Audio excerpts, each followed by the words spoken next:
자, 한번 상상해 보세요. 도시 전체가 포위됐습니다. 굶주림이 너무 심해서 사람들이 서로를 잡아먹는 지경에 이르렀어요. 이런 절망적인 상황에서 구원은 대체 어디서 올 수 있을까요? 으리으리한 왕궁에서? 아니면 아무도 거들떠보지 않는 가장 비참한 사람들에게서요. 오늘 이야기 바로 이 믿기 힘든 반전, 사마리아의 역설에 대한 이야기입니다. 이야기는 바로 그 절망의 한복판, 사바리아라는 도시에서 시작됩니다. 성벽 안에 갇혀서 그야말로 모든 희망이 사라진 곳이죠. 굶주림이 너무나 끔찍해서 이웃이 이웃을, 심지어 부모가 제 자식을 잡아먹는 상황까지 벌어진 곳입니다. 이렇게 사회가 완전히 무너져 내린 상황에서 우리는 아주 근본적인 질문과 마주하게 됩니다. 과연 구원은 어디에서 오는 걸까요? 그리고 대체 누가 그 구원을 가져올 수 있는 걸까요? 이 이야기의 중심에는요, 정말 극명하게 대조되는 두 집단이 있습니다. 한쪽은 성벽 안에서 모든 권력을 쥐고 있지만 의심과 냉소주의에 푹 빠져버린 내부자들이고요. 다른 한쪽은 사회로부터 완전히 버림받은 외부자들. 바로 이들이 이 이야기에 전혀 예상치 못한 주인공이 됩니다. 먼저 배경부터 좀 살펴볼게요. 당시 시리아 군대가 사마리아를 정말 빈틈없이 포위하고 있었어요. 식량 보급로가 완전히 끊겨버리니까 도시는 서서히 말 그대로 자기 자신을 삼키기 시작한 겁니다. 끔찍한 기근이 도시 전체를 뒤덮었죠.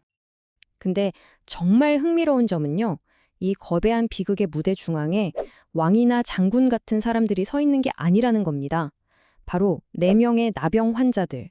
당시 사회에서는 신에게 저주받은 존재, 가장 비참하고 부정한 사람들이라고 손가락질 받던 바로 그들이 이 이야기의 중심에 있어요. 굶주리는 도시와 무서운 적군, 말 그대로 양쪽 다 죽음뿐인 상황이죠. 이 네 남자는 모든 선택지가 절망으로만 보이는, 정말 불가능해 보이는 갈림길에 서게 됩니다. 그들이 내린 결론은요, 정말 처절할 정도로 간단했습니다. 여기 이대로 있으면 어차피 굶어 죽는다. 성 안으로 다시 들어가면 거기서도 굶어 죽는다?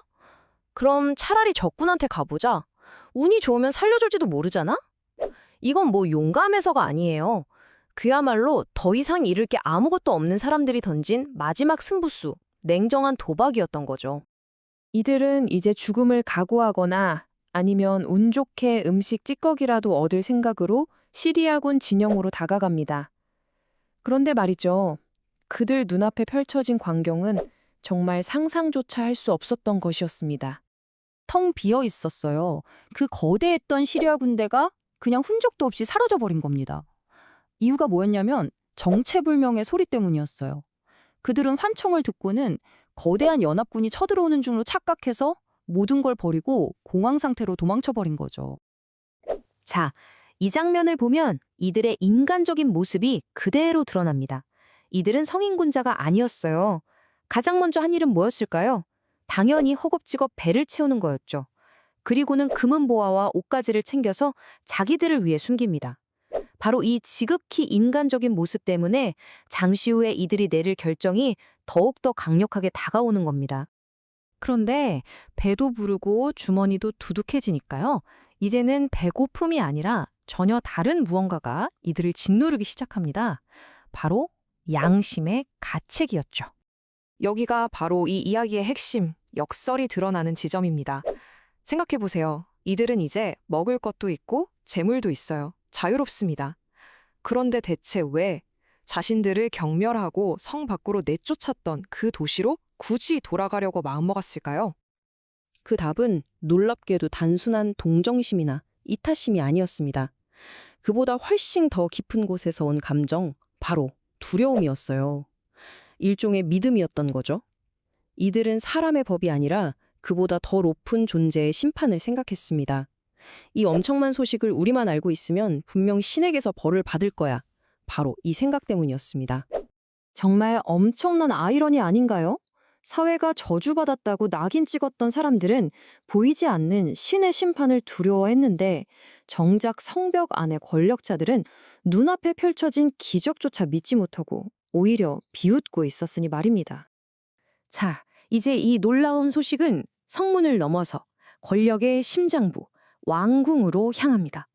과연 왕과 그의 신하들은 이 소식을 어떻게 받아들였을까요?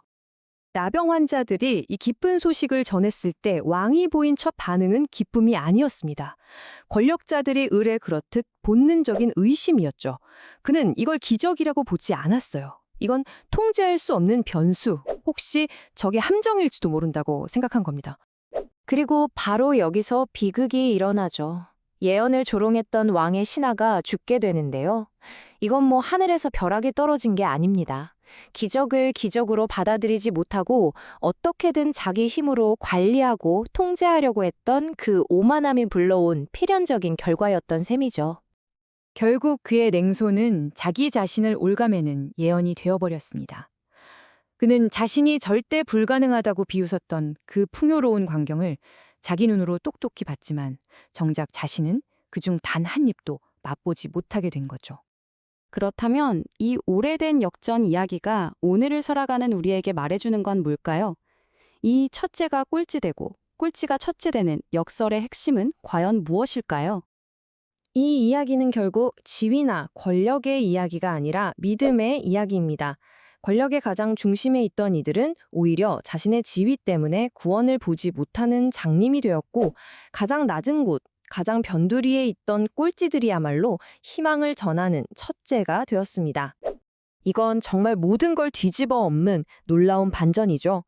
신에게서 가장 멀리 있다고 저주받았다고 여겨졌던 바로 그 사람들이 오히려 신의 구원을 전달하는 통로가 된 겁니다.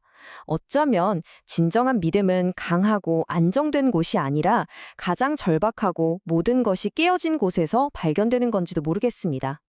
그래서 이 이야기는 우리에게 이런 질문을 던집니다. 우리 인생에 위기가 닥쳤을 때 우리는 희망을 어디서 찾고 있나요?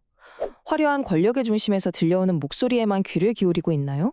아니면 아무도 주목하지 않는 가장 낮은 곳, 그 변두리에서 들려오는 작지만 진실된 목소리에 귀 기울일 준비가 되어 있나요?